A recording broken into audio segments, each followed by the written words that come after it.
नमस्कार, आप देख रहे हैं आज तक। आपके साथ मैं हूं सईद अंसारी। स्वागत है आपका दुनिया आज तक में। दुनिया आज तक में दुनिया की हर बड़ी खबर हम आपको दिखाएंगे, लेकिन उससे पहले नजर दुनिया टॉप 10 पर। कजाकिस्तान में गैस की दरें महंगी होने से भड़की जनता के हिंसक विरोध प्रदर्शनों के बाद कैबिनेट समेत पीएम का इस्तीफा। देश के राष्ट्रपति कासम जुमार्ट टोकियो में प्रधानमंत्री के इस्तीफे को स्वीकार किया।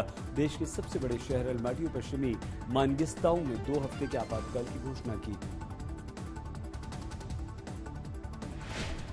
शाही ब्रिटिश परिवार के सदस्य और महारानी एलिजाबेथ के बेटे Duke of York Prince Andrew की बढ़ गई मुश्किल। यौन शोषण के केस में सुनवाई के दौरान प्रिंस एंड्रयू के वकील की अधिकतर दलीलों को अमेरिकी जज ने खारिज कर दिया।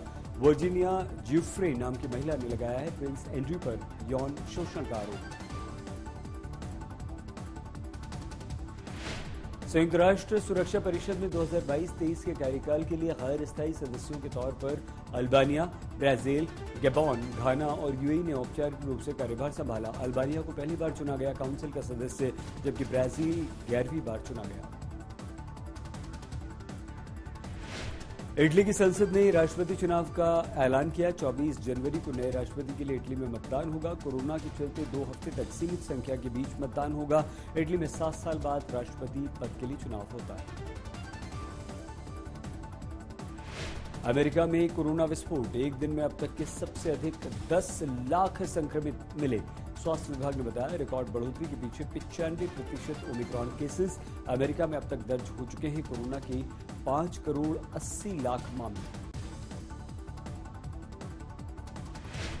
ब्रिटेन में विपक्ष के नेता रॉडनी स्टामर कोरोना संक्रमित। देश में कोरोना के मामलों में भारी बढ़ोतरी को लेकर पीएम जॉनसन ने बुलाई बैठक। कहा जो कोई भी सोचता हो कि कोरोना के विरुद्ध लड़ाई खत्म हो चुकी है वो सतर्क रहे।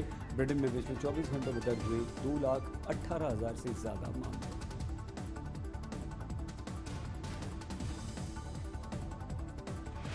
अमेरिका में ओमिक्रॉन के चलते शिकागो के मेयर ने स्कूल बंद रखने का फैसला किया। स्कूलों को खोले जाने को लेकर असमंजस की स्थिति में अमेरिका के कई राज्य। न्यूयॉर्क के मेयर ने बढ़ते कोरोना के बावजूद सोमवार से बच्चों के लिए स्कूल खोल दिए।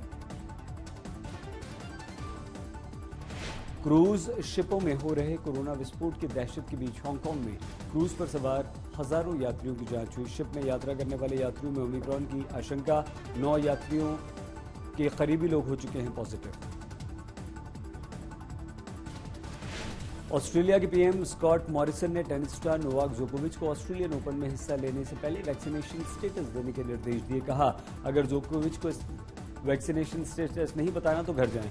वैक्सीनेशन स्टेटस दिखाने की अनिवार्यता के कारण जोकोविच ने एटीपी कप से दूरी बनाई। चीन की टेलीकॉम कंपनी चाइना मोबाइल के शेयर शंघाई में डेब्यू में चढ़ गए। 6 घंटे के अंदर कंपनी के शेयर में 10% का उछाल। दुनिया में चाइना मोबाइल के सबसे ज्यादा 5 लाख 5G बेस स्टेशन मौजूद हैं।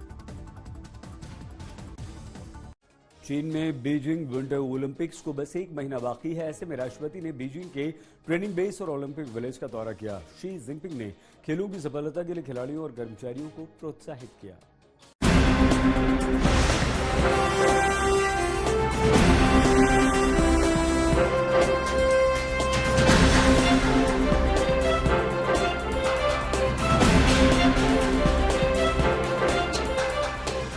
चीन के राष्ट्रपति शी जिनपिंग बीजिंग में उन जगहों पर तैयारियों का जायजा लेने पहुंचे हैं जहां अब से कुछ दिन बाद अपना जलवा दिखाने दुनिया भर से खिलाड़ी पहुंचने वाले हैं। 4 फरवरी से शुरू होने वाले विंटर ओलंपिक्स के लिए खिलाड़ी रिहर्सल में जुटे हैं और उनसे रूबरू होने राष्ट्रपति बीजिंग के ट्रेनिंग बेस पहुंचे। वहां उन्होंने एथलीट्स की तैयारियों के बारे में जाना और उन्हें जीत के लिए प्रोत्साहित भी किया। शी ने स्पीड स्केटिंग में खिलाड़ियों की ट्रेनिंग देखी और ओलंपिक खेलों के विकास से जुड़ी एक प्रदर्शनी का दौरा भी किया। शी जिनपिंग खेल गांव भी पहुंचे और तमाम तैयारियों के साथ महामारी से बचाव के उपायों के बारे में वहां के कर्मचारियों से खास चर्चा की। उन्होंने मेन ऑपरेशन सेंटर का भी दौरा किया और तैयारियों को परखा। बता दें विंटर ओलंपिक्स 4 फरवरी से राजधानी बीजिंग में शुरू होंगे और 20 फरवरी तक चलेंगे। इसमें कई देशों के खिलाड़ी 100 से अधिक मुकाबलों में हिस्सा लेंगे। बढ़ते कोरोना संक्रमण के बीच चीन के लिए ओलंपिक कराना किसी बड़ी चुनौती से कम नहीं। आज तक ब्यूरो।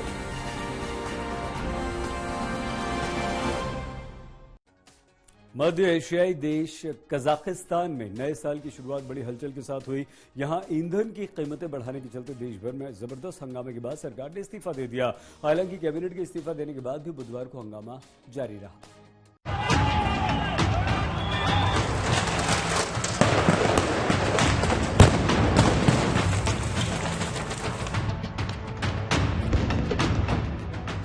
बर्फ जमाने वाली ठंड के बावजूद कजाकिस्तान के सबसे बड़े शहर अलमाटी का माहौल हंगामेदार विरोध प्रदर्शन और पुलिस से हो रहे टकराव के चलते गर्म है।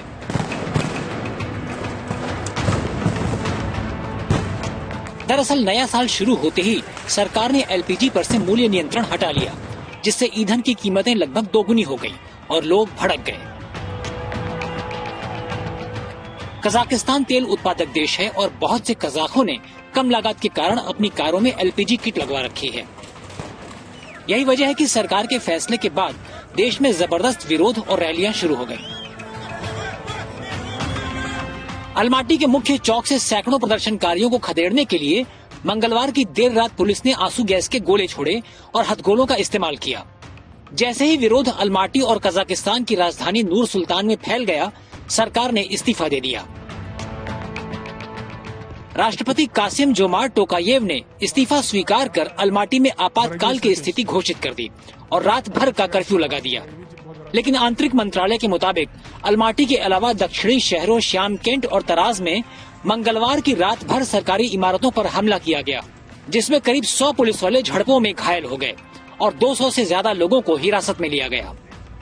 सरकार के इस्तीफे के बाद भी लोगों का गुस्सा कायम है और अगले दिन भी विरोध प्रदर्शन जारी रहा। स्थानीय मीडिया के मुताबिक प्रदर्शनकारी बुधवार को अलमाटी में मेयर के कार्यालय में घुस गए और अंदर से आग की लपटें आती देखी गईं। आज तक ब्यूरो। अमेरिकी नौसेना के विमान वाहक पोत USS Abraham Lincoln captain Amy बॉशंट्स की कमान में इस हफ्ते तैनाती के लिए सैन डिएगो से रवाना हुआ और इसी के साथ एमी बॉन्डश्मिट अमेरिकी इतिहास में किसी परमाणु वाहन पोत की पहली महिला कमांडर बन गई। 2016 से 2019 के बीच यूएसएस अब्राहम लिंकन के कार्यकारी अधिकारी के रूप में अपनी सेवाएं दे चुकी बॉन्डश्मिट ने पिछले साल 1 अगस्त के दौरान कैप्टन वॉल्ट स्टॉलर से कमान अपने हाथ में ली थी। Abraham Lincoln carrier striker group के हिस्से के रूप में नेवल स्टेशन नॉर्थ आइसलैंड में तैनात किया गया है। पदभार संभालने के बाद बॉन्डश्मिट ने कहा कि जब आपको पता चलता है कि आपको उन लोगों की देखभाल का काम दिया गया जिन्हें राष्ट्र की सुरक्षा के लिए चुना गया, तो इससे बेहतर कुछ नहीं होता। दुनिया के तमाम हिस्सों में पड़ रही बर्फीली ठंड के बीच चीन के एक शहर के लिए विशेष फेस्टिवल का मौका आ गया। हालांकि इस फेस्टिवल पर कोरोना की मार दिखी, लेकिन जो लोग यहां पहुंचे उन्हें लग रहा है कि मानो वो किसी और दुनिया में पहुंच गए हों।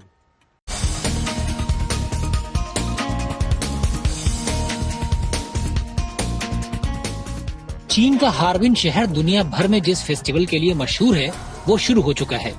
यहाँ के स्नो और आइस फेस्टिवल के दौरान एक ऐसी दुनिया रच दी जाती है जो बर्फ को तराश कर तैयार होती है और इसे देखने के लिए लोग उमड़ पड़ते हैं। लेकिन ये दूसरा साल है जब इस बेहद खास और खूबसूरत फेस्टिवल पर कोरोना महामारी की मार पड़ी है। कोरोना के डर से 24 दिसंबर से खुले आइस एंड स्नो वर्ल्ड में पर्यटकों की संख्या में भारी कमी देखी जा रही है। सरकार ने कुछ एहतियात के तौर पर दूसरे साल भी फेस्टिवल से जुड़े कई कार्यक्रमों पर रोक लगा दी है। बर्फ की मूर्ति और तैराकी जैसे मुकाबले फिलहाल रद्द कर दिए गए हैं। फेस्टिवल में आने वालों को प्रवेश द्वार पर QR कोड स्कैन करके एंट्री करना अनिवार्य है। बता दें, बीजिंग में 4 फरवरी से विंटर ओलंपिक शुरू होने हैं, इसीलिए देश में कोरोना के प्रकोप को रोकने के लिए पूरे चीन में सख्त पाबंदियां लागू हैं और इस पर लगातार तेजी के साथ काम चल रहा है। आज तक ब्यूरो। टोक्यो में टूना मछली की नई साल की पहली नीलामी की गई। ये नए साल की पहली नीलामी थी और इस टोक्यो के टोयुसु मछली बाजार में आयोजित किया गया। बेहद खास मानी जाने वाली टूना फिश के आयोजन में सबसे बड़ी बोली सुशी बनाने वाले एक रेस्टोरेंट की चेन ने ब्लूफिन टूना के लिए लगाई। इस मछली का वजन 211 किलो था। इसे करीब $1.5 लाख अमेरिकी डॉलर में खरीदा गया। इस रेस्टोरेंट की चेन ने इस टूना को अपने 8 रेस्टोरेंट में परोसने की योजना बनाई। इस रेस्टोरेंट के प्रमुख शेफ ने उम्मीद जताई कि इसे खाकर लोग टूना का आनंद ले पाएंगे और उनका पूरा साल अच्छा गुजरेगा। दुनिया आज तक में आज के लिए बस इतना ही। आप प्लीज अपना बहुत ख्याल रखिएगा। देखते रहिए आज तक।